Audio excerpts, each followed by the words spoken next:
now at 10. Well, we are in weather watch mode tonight after another day of tornado warnings across Connecticut. Good evening. I'm Alexa Farrell, and thanks for joining us for the Fox 61 News at 10 here on the CW.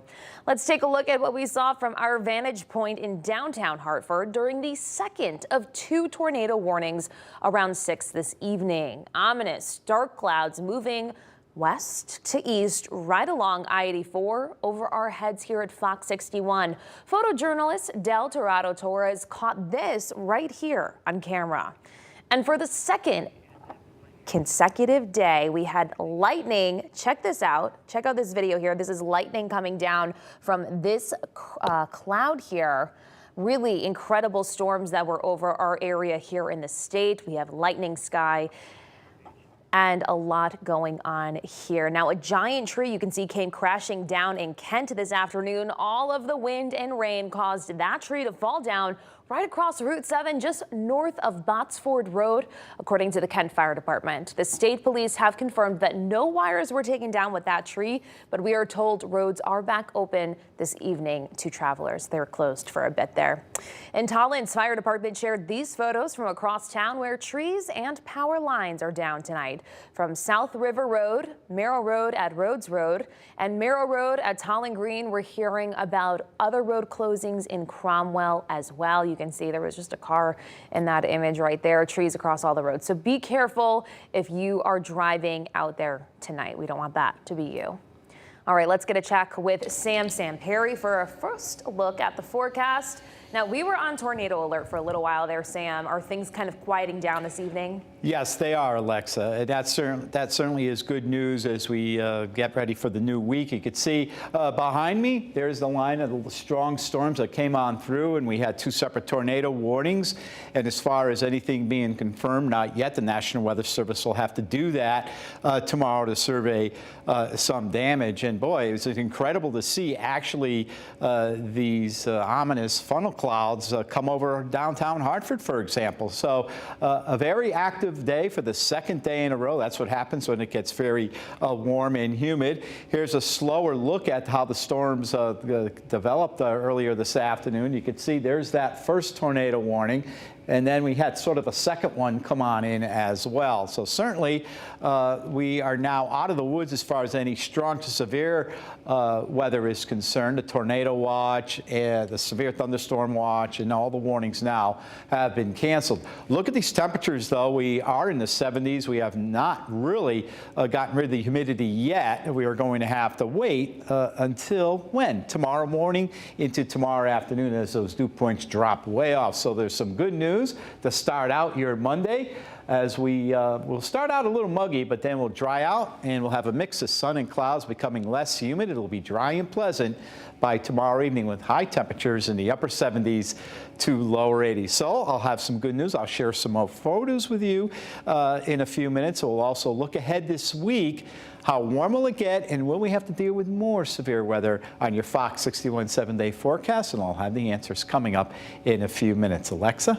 All right, Sam, thank you so much. Now, just as the storms blew over the capital city, Bradley International Airport lost power, causing confusion for many of the passengers there. Fox 61's Jake Garcia is live at Bradley International Airport tonight with the latest on that outage. Jake, it looks like the lights have turned back on. Yes, Alexa, the lights are back on, but airport officials tell me that around 6 o'clock tonight, the main terminal here at Bradley International Airport lost power, causing things to come to a halt for nearly an hour. Now, during that time, passengers say the gates were blocked and all the systems, of course, down during that outage. Now, the Windsor Locks Fire Department also responded to this call. A spokesperson for Bradley International Airport says the power was restored at around 6:50 tonight when the airport was finally able to resume normal operations, but not before more than a dozen flights had to be delayed due to the outage. We spoke to one passenger who says between the severe weather and this outage, his flight was canceled and rebooked out of Boston Logan International Airport for tomorrow morning.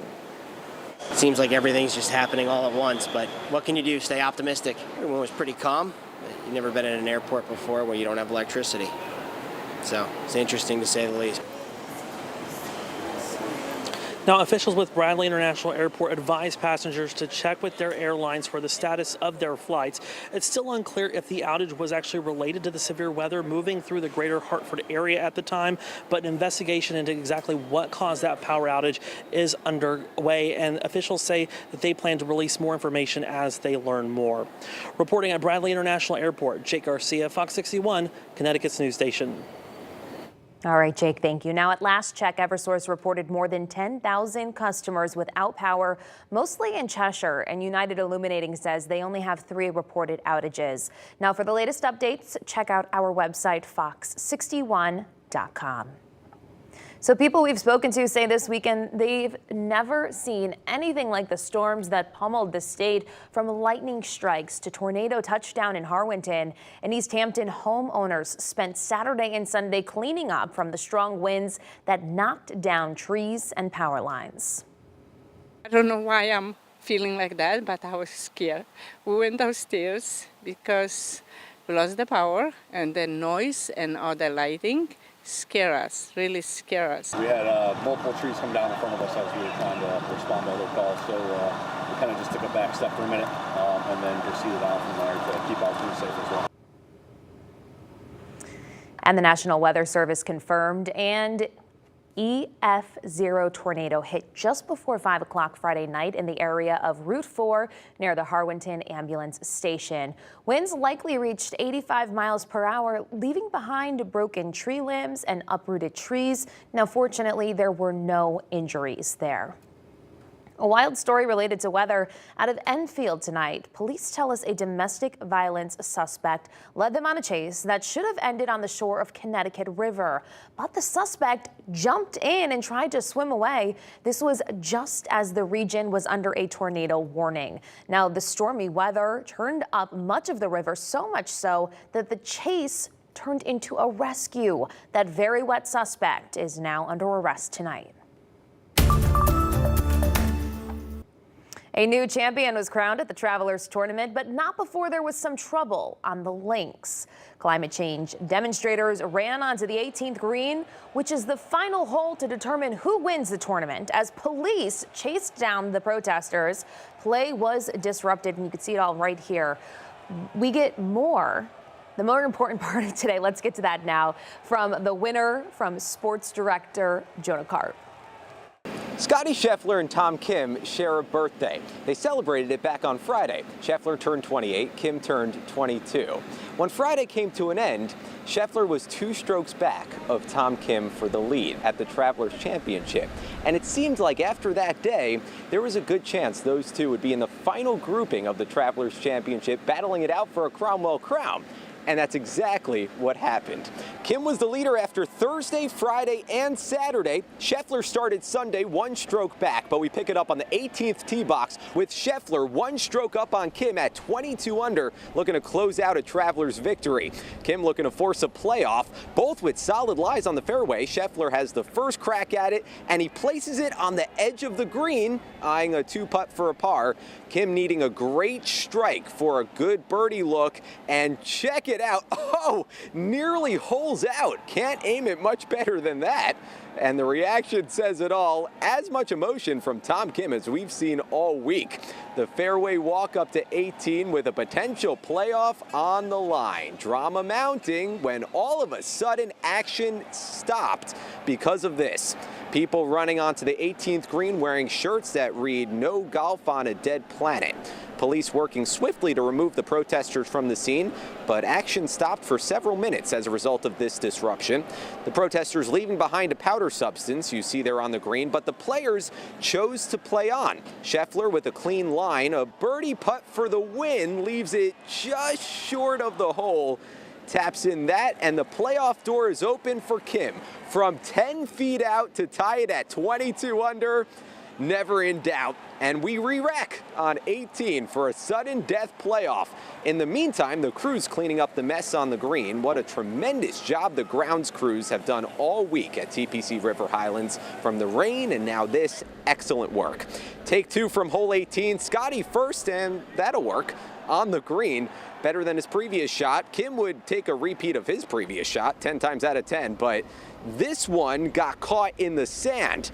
Kim now needs a miracle. His next shot, not close placement. So Scottie Scheffler, after trailing Kim for most of the week, beats him out in a playoff to win the 2024 Travelers Championship, the 6th win of the year for the #1 golfer in the world. You know, it's a great golf course. It's fun to play in front of these fans. The community really supports the event here, and it's a ton of fun getting to play in front of so many people that support the event for many years. Tom's a good buddy of mine, and I think it was last year coming into this tournament, I was asking him some questions. We were figuring out really how young he actually is, and figured out we had the same birthday. And he's the type of guy you love to see have success out here, just with how hard he works. He has the right attitude. He treats people the right way, and he's going to be out here for a long time. And I look forward to many more battles with him. What a memorable tournament this was. Play halted several times due to both inclement weather and then protesters, but we got a little bit of extra golf there in at the end. And what a testament to the growth of this tournament. The #1 player in the world can call himself a Travelers champion. In Cromwell, Jonah Karp, Fox 61, Connecticut's news station. A very exciting weekend there at Travelers, and scary moments for many of the people there in Cromwell yesterday when severe weather blew through the area. The play was suspended, but 3 people standing near a tree were actually hurt after the tree was hit by lightning. This all happening near the area near Pearson Green. That's near the 5th hole. Police, fire, and EMS arrived within minutes. They say 2 of the 3 victims were sent to the hospital. The 3rd victim did refuse treatment.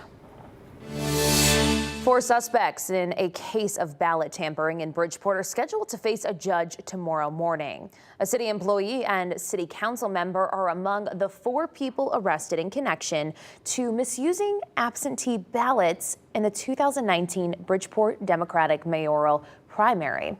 Wanda Jeter-Pataki, Bridgeport City Councilor Alfredo Castillo, and 2 people who worked on Mayor Joe Ganem's election campaign, Nisla Heredia and Josephine Edmonds, all face charges of unlawful possession of absentee ballots, among other charges.